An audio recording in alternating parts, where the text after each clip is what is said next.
अस्सलाम वालेकुम स्टूडेंट्स, क्या हाल है। इस वॉइस नोट में हम बात करेंगे जॉनसन एंड स्कूल्स के 6 स्टेप अप्रोच की, जिसमें उन्होंने सी एस एफ्स को यानी कि क्रिटिकल सक्सेस फैक्टर्स को बेहतरीन इस्तेमाल किस तरह से करना है ये डिस्क्राइब किया। जॉनसन एंड स्कूल्स का जो मॉडल है उसके 6 स्टेप्स हैं। स्टेप नंबर 1 ये है कि आप सक्सेस फैक्टर्स को क्रिटिकल सक्सेस फैक्टर्स को आइडेंटिफाई करें। ये क्रिटिकल सक्सेस फैक्टर्स हैं, वो लॉन्ग टर्म भी हो सकते हैं और शॉर्ट टर्म भी हो सकते हैं। अच्छा, अगर क्रिटिकल सक्सेस फैक्टर्स को डिफ़ाइन किया जाए तो क्रिटिकल सक्सेस फैक्टर्स वो होते हैं जो आपके इदारे या ऑर्गेनाइजेशन की सक्सेस के लिए बेहद ज़रूरी होता है। मिसाल के तौर पर हो सकता है कि किसी इदारे के लिए सेलिंग प्राइस का कम रखना उसका क्रिटिकल सक्सेस फैक्टर हो। फॉर एग्ज़ाम्पल, उसकी इंडस्ट्री में जो लोग ऐसा ही सिमिलर प्रोडक्ट बेचते हैं उसकी जो सेलिंग प्राइस है वो बहुत कम होती हो। मिसाल के तौर पर किसी इदारे में क्रिटिकल सक्सेस फैक्टर्स एक क्विक डिलीवरी हो। लेट से हम ऑनलाइन शॉपिंग की बात करते हैं, तो अगर हम कोई वेंडर सेलेक्ट करते हैं, कहीं से परचेजेस करते हैं, तो एक चीज़ जो हम कंसिडर करते हैं वो ये होती है कि हमें गुड्स की डिलीवरी कब मिलेगी। अच्छा, स्टेप नंबर 1 में मज़ीद जिस चीज़ का ख़्याल रखना है वो ये है कि जब हम क्रिटिकल सक्सेस फैक्टर्स को आइडेंटिफाई कर रहे हों तो हम कस्टमर के पर्सपेक्टिव से सोचें कि कस्टमर किस तरह से चीज़ों को लेता है, किस तरह से चीज़ें सोचता है, और अपने सी एस एफ्स को, अपनी प्रोडक्ट या जो भी सर्विस हम प्रोवाइड कर रहे हैं उसके सी एस एफ्स आइडेंटिफाई करें। स्टेप नंबर 2 जो है वो है identify what is necessary in order to achieve a superior performance in the critical success factor.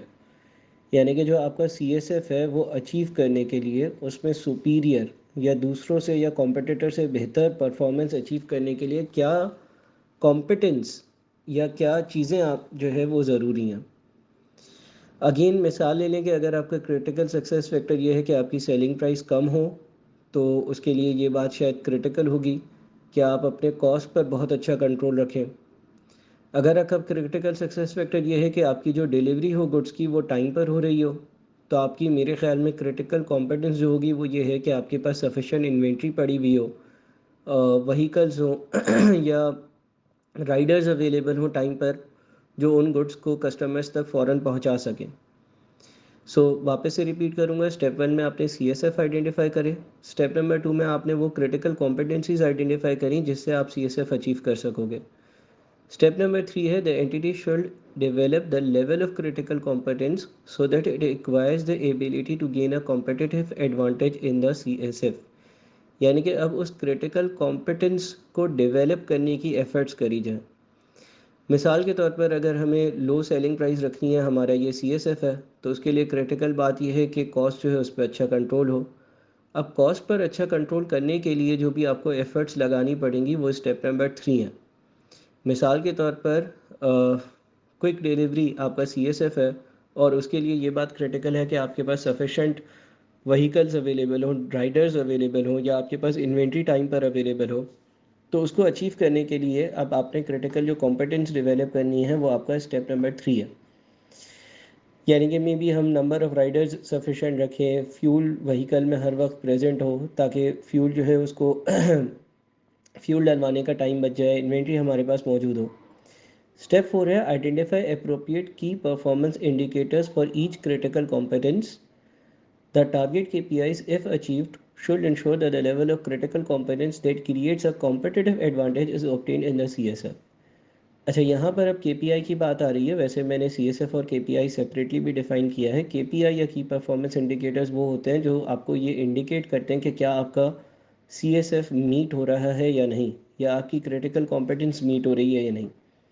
तो स्टेप 4 ये है कि आप कुछ KPIs आइडेंटिफाई करो जिससे आपको पता चल जाए कि भाई आपके क्रिटिकल कॉम्पिटेंस लेवल्स मीट हो रहे हैं या नहीं।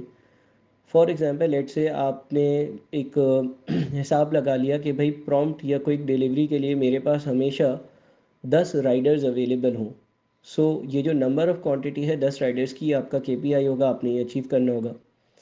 Step 5 है give emphasis to developing critical competencies for each aspect of performance so that competitors will find it difficult to achieve a matching level of competence। यानी कि फिर आप उन critical competencies को develop करने के लिए effort करो और ऐसी effort करो कि आपके competitors जो है वो आपसे compete करना मुश्किल समझें।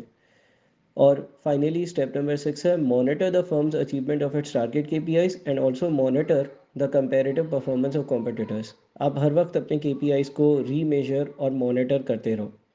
सो 6 स्टेप्स से समराइज़ करूँ, पहले स्टेप में सीएसएफ आइडेंटिफाई करना, दूसरे स्टेप में उन सीएसएफ को अचीव करने के लिए क्रिटिकल कॉम्पिटेंसीज आइडेंटिफाई करना, स्टेप 3 है उन क्रिटिकल कॉम्पिटेंसीज को डेवलप करने की कोशिश करना, स्टेप 4 है ऐसे केपीआईज रखना जिससे आपको पता चले कि स्टेप 3 के क्रिटिकल कॉम्पिटेंसीज जो है वो अचीव हो रही हैं या नहीं।